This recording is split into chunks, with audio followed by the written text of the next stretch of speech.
بسم الله الرحمن الرحيم. اهلا بكم اعزائي المشاهدين. في الحلقه دي هنتكلم عن حاجه مهمه قوي، وهي الخطايا السبعه في علاج جرثومه المعده. الخطايا السبعه دي مش بيرتكبها بس طبيب، لا ده ممكن يكون مشارك فيها المريض. وبيجيني اسئله كتير قوي على الصفحه، والناس بقى اصبح عندهم اعتقاد سائد ان الجرثومه دي عمرها ما بتروح، وان اللي بيجيله جرثومه دي بيفضل عايش بيها طول العمر. حتى مريضة من يومين بتقول لي ده بتستخبى، قلت لها ليه يا عفريت عشان تستخبى؟ قلت لها لا، لكن هي في خطايا بيرتكبها الطبيب اللي هو الغير متخصص، وبرضه في بعض المسؤوليه بتبقى على المريض اللي بتؤدي ان الجرثومه دي ما بتتعالجش بطريقه سليمه. لكن قبل ما نتكلم على قصه السبع خطايا دي، هدي مقدمه لمده دقيقه واحده بس للي بيتابعنا لاول مره وما يعرفش ايه جرثومه المعده. جرثومة المعدة دي عبارة عن بكتيريا بتنتقل عن طريق الطعام والشراب الملوث الغير نظيف، بالذات المية بتاعت الصرف الصحي. كمان بتنتقل عن طريق اللعاب ما بين الزوجين، أو عن طريق استعمال الأدوات الشوكة المعلقة بتاعت مريض مصاب بالجرثومة، لأنها زي ما قلنا تنتقل عن طريق اللعاب. بتسبب إيه الجرثومة؟ ممكن ما تسببش حاجة خالص، لكن ممكن تسبب التهاب مزمن في المعدة، ممكن تعمل تقرحات في المعدة والإثنى عشر، ممكن تعمل أورام سرطانية في المعدة، ممكن تعمل أورام ليمفاوية في المعدة. كل الحاجات دي الحاجات الرئيسية اللي بتعملها جرثومة المعدة. طيب نبدأ نخش بقى على السبع خطايا، ودول مهمين قوي، ولكن بعد الفصل.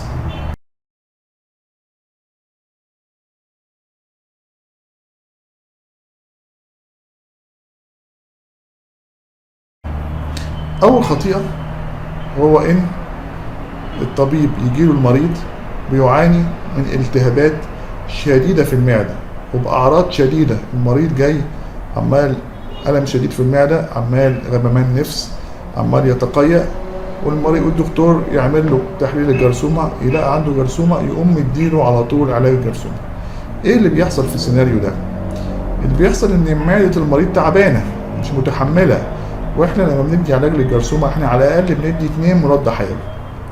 فطبعا المضاد الحيوي لما المريض بياخده بيتعب له معدته، فبيرجع زياده، فالاعراض بتزيد عليه. فاللي بيحصل ان المريض بيوقف العلاج، ما بيقدرش يكمله وبيروح لطبيب تاني. عشان كده احنا بنقول، ودي بقى الاطباء، لما يجي لك مريض باعراض شديده، غممان نفس، قيء جامد، الم جامد، ارجوك الاول ادي علاج يهدي الكلام ده لمده اسبوعين 3 لغايه ما المعده ترتاح، وبعد كده تدخل بالعلاج الخاص بالجرثومه عشان المريض يقدر يكمل معاك الكورس بتاع الجرثومه. دي اول خطيئه. الخطيئه الثانيه بقى ان انا كطبيب، دي برضو الخطيئه دي خاصه بالاطباء، ان انا كطبيب ما اقعدش اتعب نفسي واشرح للمريض ايه الاعراض الجانبيه بتاعت العلاج، لان لازم افهم العلاج ده ان المريض ده ان بعض الادويه دي ممكن تسبب لك غممان نفس، بعض الادويه دي ممكن تسبب لك ميل للقيء، بعض الادويه دي ممكن تسبب لك طعم غريب في بقك في الفم يعني. فايه لازم بقى اشرح للمريض ايه الاعراض الجانبيه للعلاج. النقطه الثانيه برضو لازم افهمه ان هو مش هيبتدي يحس بتحسن دلوقتي، لان اساسا الدواء بتاع الجرثومه بيتعب المعده، فانت اساسا اعمل حسابك ان مفيش اي تحسن هتحس بيه قبل نهايه الاسبوعين بتوع علاج الجرثومه. بعد كده ممكن تبتدي تحس بتحسن بعد علاج الجرثومه. الكلام ده مهم قوي، لان احنا طبعا عندنا عاده ان انا لو خدت الدواء يومين 3 ما حسيتش ان انا ارتحت بقوم موقف العلاج. لا، لازم افهم المريض اللي بياخد علاج الجرثومه لا، انت مش هتحس بتحسن الا بعد اسبوعين من نهايه العلاج تبدا تحس بتحسن. دي الخطيئه الثانيه. الخطيئه الثالثه بقى ان انا كطبيب اختار مضاد حيوي المريض معتاد استخدامه. هدي مثال كده، احنا عندنا ناس اول ما يجي له اسهال ياخد فلاجيل، ده هو مشهور قوي، يمكن ناس كتير يعرفوه.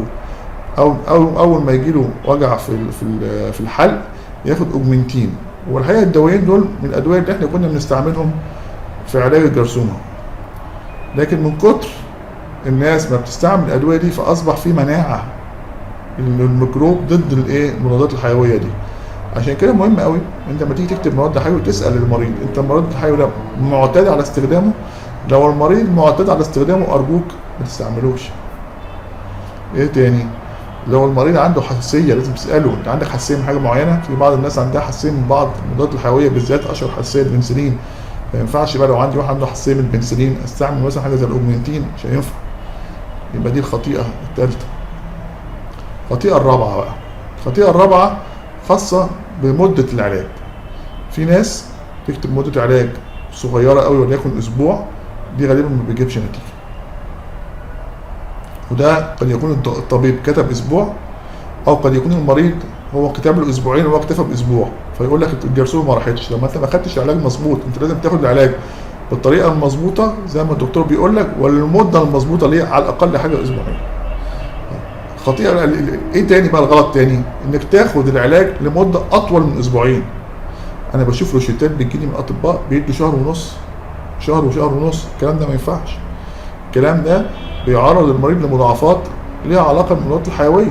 يبقى انا عشان اموت الجرثومه اعمل مشاكل في الكلى ولا اعمل مشاكل في الكبد ولا بتاع عشان انا بدي علاج شهر ونص، المفروض العلاج ده ما يتاخدش الا اسبوعين. فمهم قوي ان انا التزم بمده العلاج المظبوطه وهي اسبوعين. الخطيئه اللي بعد كده اللي هي الخطيئه الخامسه. الخطيئه الخامسه بقى ان انا احلل جرثومه معده بعد نهايه العلاج على طول، سواء كان المريض من نفسه هو اللي افتى الفتوى ديت، هو راح بعد ما خلص الاسبوعين عايز يطمن، راح رايح عمل تحليل جرثومه في البراز عشان يعرف الجرثومه راحت ولا لا، او الطبيب ما عندوش خبره راح كاتب له بعد ما خلص كاتب له علاج الجرثومه. ايه اللي هيحصل؟ هيطلع ايجابي. هيطلع ايجابي. تحليل الجرثومه يا جماعه بعد نهايه العلاج ما بيتعملش قبل شهر ونص لشهرين. عشان كده ايه السيناريو بقى اللي بيحصل، الكوميدي بقى اللي بيحصل في الموضوع، ان المريض بياخد علاج اسبوعين، يروح يحلل الجرثومه سواء هو او الطبيب الغير متخصص اللي راح له، فيطلع العلاج ايجابي، يقوم واخد كورس تاني فيطلع ايجابي برضه. ما هو لسه ما لازم شهر ونص، فيقعد ياخد له بقى في علاج جرثومه كده شهرين ثلاثه اونطه، وهو اساسا لو كان بس صبر بعد نهايه علاج الجرثومه الكورس الاولاني شهر ونص لشهرين كان لقى تحليل الجرثومه اصبح سلبي. طيب الحاجات برضو المهمه قوي ان انا لو انا دكتور وجالي واحد كان بياخد علاج للجرثومه والعلاج ده المريض ما استجابش عليه، من الغباء ان انا اكرر نفس الكورس بتاع العلاج وانا معتقد ان انا هاخد نتيجه مختلفه. ما لو عملت نفس الحاجه هطلع بنفس النتيجه، يبقى ده معناها ان الدواء ده غير مناسب للمريض ده، وعليا ان انا اغير الكورس اللي بياخده الى كورس تاني او ادويه تانيه المريض ممكن يستجيب ليها. وفي بعض الحالات لما بتجرب كورس واثنين وثلاثه وما بتلاقيش فيه استجابه للمريض للجرثومه ما بتخفش، في هذه الحاله في حاجه بنعملها، انا بخش بالمنظار وباخد عينات من المعده وبعمل لها مزرعه عشان اعرف بالظبط بقى انهي مضاد حيوي بيناسب المريض ده. طيب الخطيئه بقى السادسه. الخطيئه السادسه ان انا لما يجي واحد مثلا متزوج هو الزوج عنده جرثومه، لازم انا بديله علاج بقول له لزوجته لازم تحللي. ليه؟ عشان هي الزوجه ممكن يكون عندها وهي ما تعرفش، ويحصل ان هم يعدوا بعض عن طريق اللعاب زي ما احنا قلنا، فيحصل انتقال للعدوى. فعشان كده انا بحلل الزوجه عشان لو هي عندها تاخد هي كمان، عشان اضمن ان انا زي ما بقول قطعت دابر الجرثومه دي من البيت تماما، ان انا قطعت ان انا انهيت على قصه الجرثومه دي من البيت. فمهم قوي لما يبقى زوج عنده او زوجه عندها الطرف الثاني لازم يحلل حتى لو ما بيشتكيش عشان نعالجه، عشان نمنع ان الشخص اللي اتعالج ده يجي له عدوى تاني من زوجه من زوجته او من الزوج. طيب اخر خطيئه بقى الخطيئه السابعه. الخطيئه السابعه الجرثومه انت لو عالجتها كويس انت مش معنى كده انت خدت مناعه من الجرثومه، انت ممكن ترجع لك الجرثومه تاني لو كلت نفس الاكل الغير نظيف، اكل الشارع من اماكن مش نظيفه، او شربت نفس الميه الملوثه اللي انت بتشربها. عشان كده دايما انا بسال العيان انت بتشرب ميه ايه؟ والميه اللي بتشربها اخبارها ايه؟ وبعض الناس بقول لهم لازم تلتزم يشربوا ميه معدنيه، ما تشربش من الحنفيه عشان اضمن ان الجرثومه دي ما ترجعلوش تاني. هم دول السبع خطايا. الحقيقه الكلام ده مش هتسمعه عند اي حد تاني، الكلام ده خبرة 25 سنة شغل في مجال الكبد والجهاز الهضمي. فدي انا بهديها لكم وبهديها للاطباء زمايلي صغيرين. انا عارف ان هم في نسبة كبيرة من الاطباء بيتابعوني، اتمنى ان هم يلتزموا بالكلام ده. دي اسرار علاج الجرثومة النهارده بديها لكم هدية، اتمنى تكونوا استفدتم بيها. واتمنى في النهايه اللي ما عملش اشتراك في القناه يخش يعمل اشتراك في القناه ويفعل زر الجرس ويتفرج على الفيديوهات القديمه دي كلها، انا مسميها قناه الكنز.